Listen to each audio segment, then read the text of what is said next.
Some betrayals don't break a woman, they wake her up. And the moment Maka stepped out of the courthouse and saw her ex-husband speeding away with his mistress, she didn't cry. She didn't shake. She simply opened her banking app and began ending 20 years of silence. I share new life stories here every day, and I would really appreciate it if you hit subscribe and liked my video. Now let's jump back into my story. I'm sure you love it. If you keep listening till the end and tell me from which part of the world you are watching the story, I am interested to know how far away this story travel. The cold wind scraped against Maka's cheeks as she stood on the courthouse steps, clutching the divorce decree like it still radiated heat. 20 years of marriage poured into one thin sheet of paper. But instead of collapsing, she felt lighter than she had in years, as if someone had lifted a mountain off her shoulders.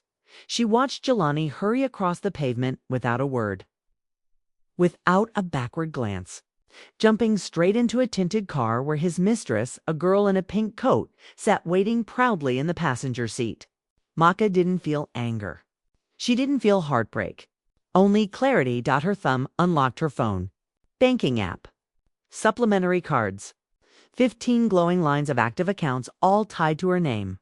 Cards she'd handed willingly to Jelani, to his sister Bisa, even to his drinking buddies. Back then, she thought she was being supportive. Now she realized she'd been funding her own downfall. She tapped the first card, the one ending in 86. The same card he'd used last month to buy that girl a $3,500 handbag. Cancel. Confirm. A notification popped up instantly. Then another, and another. Ping, ping, ping. Each cancellation tasted sweeter than honey. By the time the last card disappeared from her screen, a voice note from Zuri arrived. Maka. Girl, listen, my boutique client just called me. She works at the luxury hotel downtown. Guess who came in yelling about hosting a $75,000 engagement party next month? Your ex, with that girl. Maka couldn't help the smirk that tugged her lips. Perfect timing. Let the man reach for money that no longer existed. Before long, a violent pounding rattled the door of her home. Maka sighed. She already knew who it was. Open the door right now, Maka. Bisa's shrill voice screeched through the wood. Mac cracked the door, and Bisa stormed in wearing loud floral prints and attitude. And a handbag purchased, of course, with Maka's card. You canceled the cards. Have you lost your mind? Bisa shrieked. My brother made a fool of himself at the hotel, and I was about to buy shoes this week. Maka calmly placed the contract folder on the table. The cards are mine. The law says the primary card holder decides everything. I made them. I canceled them. Bisa's face twitched as she skimmed the contract. My brother told me he already changed ownership. Maka held her phone inches from Bisa's face. Then bring me proof. Bring me a bank statement. Until then, get out of my house. Bisa's bravado melted. She grabbed a glass threateningly, but Maka pointed to the door. Break one thing and I will call the police, and the neighbors will see exactly how your family treats people. That shut her down instantly. She spat a final threat. My mom is coming next. And slammed the door so hard a picture frame shook. Maka breathed out slowly. Her hands trembled, but her heart was solid steel now. Whatever came next, she was ready. And almost on cue, another knock followed. Soft, rhythmic, heavy. Her mother-in-law. But this time, Maka wasn't the same woman they had pushed around for 20 years. She opened the door. Ready? Some people don't come to talk. They come to take. And when Maka opened the door to her mother-in-law, she knew this wasn't a visit. It was an ambush wrapped in a gray headscarf. Maka stepped aside and let her former mother-in-law walk in. The older woman didn't even glance at her. She marched straight into the living room, dropped a heavy cloth bag onto the table, and several apples rolled out across the floor. Maka, sit, she commanded. Settling herself purposely in Maka's favorite spot on the sofa. Maka dragged over a chair and waited. Her mother-in-law sighed dramatically. as if she were carrying centuries of suffering. Bisa called me crying, she began. She said, "You canceled all the supplementary cards. Because of you, Jelani was humiliated at the hotel. Tell me, child, after 20 years of marriage, how could you be so heartless?" Maka kept her voice even. "Those cards are mine." Her mother-in-law slammed the table so hard the teacup jumped. "So what? Men make mistakes. Your husband is young. He got tempted. That girl is affectionate. What can we do? Besides, you never gave him a child. If he has a strong son with her, it will bless our family." Those words sliced through Maka like ice. She rose without a word, went to her study, and returned with a stuffed folder. Receipts, transfers, ledger books. Evidence of 20 years of silence. She dropped the folder on the table. "You want to talk about blessings? Look at this. Last winter, I had a fever of 102 degrees. I begged your son to bring me medicine. He said he was too busy. That same day, he sent $150 to his mistress. For her clothes, her mother-in-law's hand trembled as she picked up the receipt. $150 is not much," she muttered. "Men need pocket money." Maka grabbed another receipt and slid it across the table. "Fine. Then look at this. I bought him a sweater for $80 and he said it was too expensive. But he bought her a necklace for $700 the same day." She pointed to the ledgers. "And these, my family invested $3,000 in our supply business. For years, I kept the books, managed inventory, kept the shop running. Meanwhile, Jelani siphoned over $75,000 to his personal account. Half that money is mine. He stole it." Her mother-in-law paled. The apples she'd been nervously gripping fell and rolled across the carpet. Then, as expected, the theatrics began. She dropped to the floor, slapped her thighs, and wailed loud enough to wake the dead. "Oh Lord, what a miserable life I live. Neighbors come and see how this cruel woman mistreats her elderly mother-in-law." But Maka was no longer the same woman who trembled under guilt. She opened the door wide. "Good idea. Let the neighbors come and decide who's mistreating whom. Let them hear about the adultery, the stolen assets, the $75,000. Go on, scream louder." Her mother-in-law froze mid-sentence. Panic flickered in her eyes. She scrambled up, straightened her coat, grabbed her bag, and hissed, "You've grown bold.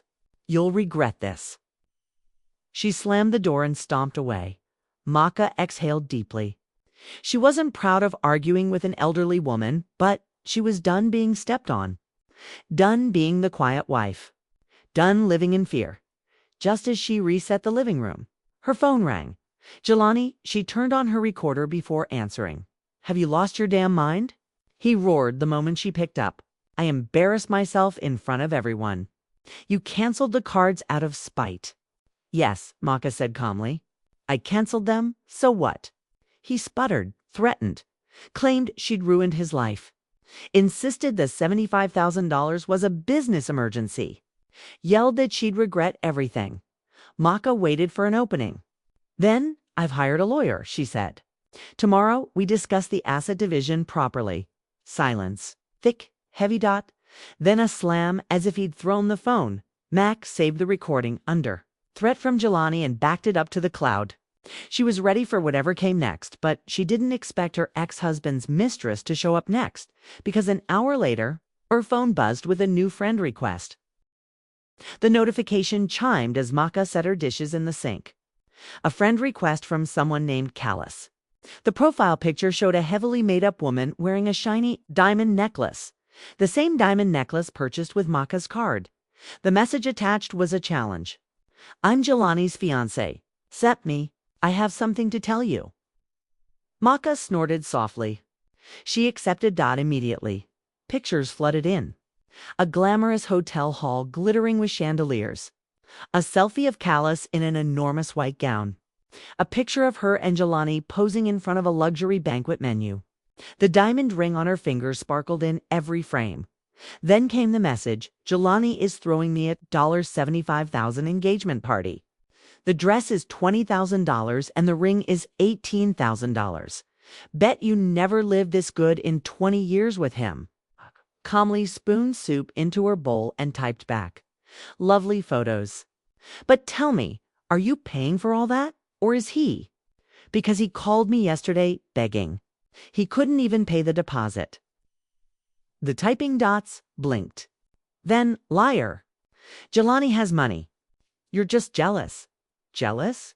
Maka laughed out loud. She had 20 years' worth of receipts, literally. She sent a screenshot.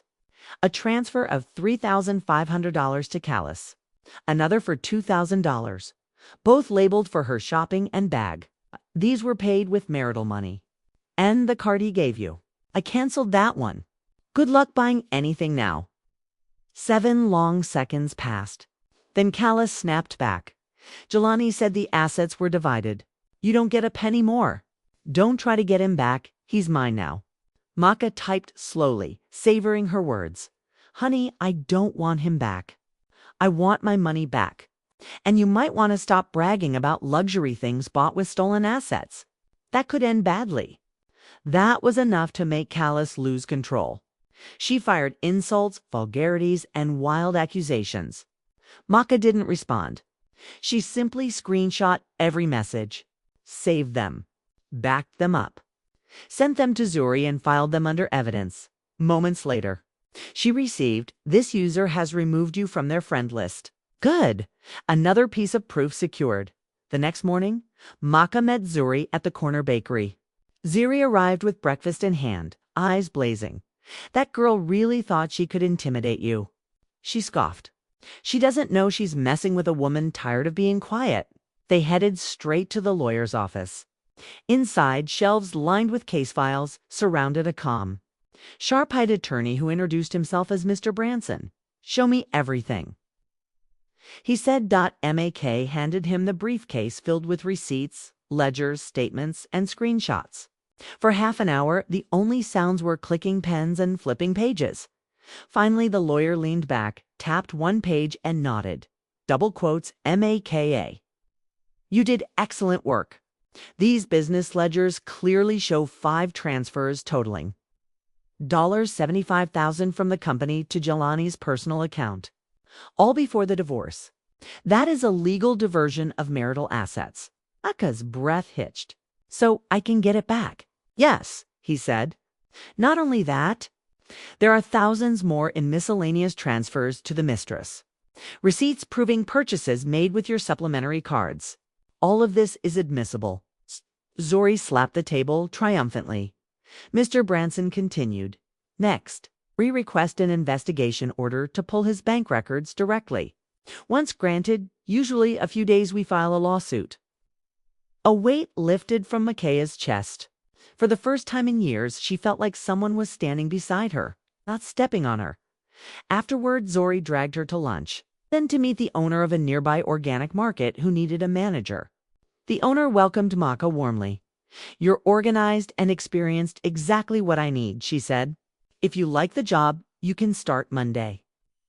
Maka's eyes glistened. A new beginning, something purely hers. That evening, as she returned home with fresh vegetables, her phone rang. Jelani. His voice was suddenly soft. "Too soft, Maka. Can we talk?" "In person." She recognized the tone, not remorse. Strategy. She called her lawyer immediately. He agreed to come DAT at 2 p.m. They walked into the cafe where Jelani sat waiting, latte in hand. Fake smile in place. Maka sat down calmly, this time. He wouldn't be talking to the same woman he had left. Jelani rose from his seat with a forced smile as Maka and Mr. Branson entered the cafe. Gone was the shouting, the arrogance, the entitlement. Now he acted like a man trying to negotiate peace after burning down the village. "Maka, thank you for coming," he said, gesturing for her to sit. His eyes flicked nervously toward the lawyer. Clearly not part of his plan. "I just want us to talk." Without hostility. Maka said nothing. She simply placed her hands on the table, calm and collected. Her lawyer opened his briefcase. "Ready?" Jelani cleared his throat. "Listen. About the money, the $75,000 you think I stole? It wasn't like that. The business needed liquidity. I moved it temporarily to my account, but I plan to return it. Things just got complicated. The lies came out smooth, practiced. He was good, Maka thought. Good at pretending. She kept her expression flat. And about the cards, he continued. Yes, I used them. We both did for years. Why cancel them suddenly? You humiliated me in front of everyone at the hotel. Couldn't you warn me first? Mr. Branson slowly set the business ledgers on the table. Mr. Jelani, we have clear proof these transfers were not business expenses. Each $15,000 deposit into your personal account is followed within days by large payments to Ms. Callis, including handbags, jewelry, and personal transfers totaling over $40,000. Jelani's jaw tightened. Those were business gifts. The lawyer raised an eyebrow. You bought a $7,000 designer handbag as a business gift. And, he added, sliding another sheet forward, your personal account statement from the bank verifies every transfer, along with screenshots of conversations between you and your mistress. Jelani's face lost all color. His hands trembled as he flipped through the documents. Maka, he pleaded, turning to her now. Why are you doing this? We were married 20 years. Isn't that worth something? Just be reasonable. Let this go. I'll give you the house, okay? And maybe $120,000? A generous settlement. The audacity. Buying back her 20 years with the money he stole from her. Before Maka could reply, Mr. Branson spoke again. Let's be very clear. Under marital law, a spouse who diverts assets without permission receives a reduced share, sometimes nothing at all. If we file this case, you won't negotiate from generosity, Mr. Jelani. You'll negotiate from legal obligation. Maka leaned in then, her voice low and steady. You keep talking about peace. But peace didn't exist when you were cheating. When I was sick and you left me alone. When you gave my money to another woman.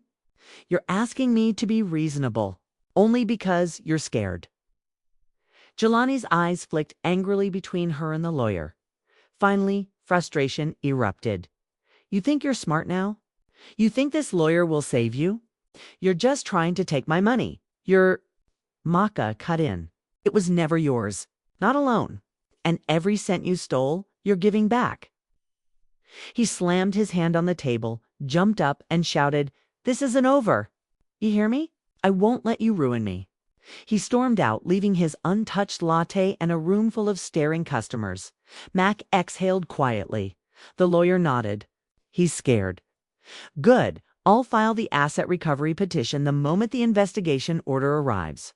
You will get your money back, all of it. They walked out of the cafe into warm sunlight. For the first time in years, Maka's chest didn't feel tight. She felt open, alive. Over the next days, things unfolded fast. The investigation order came. The bank confirmed every illegal transfer. The lawsuit was filed. Under pressure, Jelani agreed to return the full $75,000, divide the house properly, and relinquish the car. When it was over, Maka didn't celebrate with champagne. She celebrated by breathing freely. She started her new job at the organic market Monday morning. The air smelled of fresh apples and damp herbs. The owner handed her an apron and a warm smile. Ready? She asked. Maka nodded. More than ever. She spent the morning checking inventory, arranging fruits, learning new systems. Customers greeted her. The sun poured in like gold across the shelves. At lunch, she texted Zuri, It's done. It's all of it. I'm free. Zuri replied instantly. You didn't just get free, you reclaimed yourself. That evening, Maka returned home, fed her old cat, and sat by the window watching quiet neighborhood lights flicker on one by one. For 20 years, she had lived for a man who did not value her. Now, she was living for herself, and the peace was worth more than all the stolen money in the world. Thanks for watching till end. Please like and subscribe my channel. I will be very thankful to you. Sometimes life takes turns we never expect. Every person in this story carried their own pain, their own choices, and their own consequences. Maybe you saw yourself in one of them, or maybe it reminded you of someone you once knew. What do you think happened next? What would you have done if you were in their place? If you have any questions about what happened to the other characters, or if you want me to share more about them, just comment below. I read every message you leave, and your thoughts truly mean a lot to me. And if this story touched your heart, inspired you, or even made you think differently, please take a second to like this video and subscribe to the channel. It helps me keep sharing stories that move people, open minds, and remind us we're all human. At the end of the day, your support keeps these stories alive. Thank you for watching, for feeling, and for being part of this journey. More powerful stories are coming soon. Stay tuned and stay kind.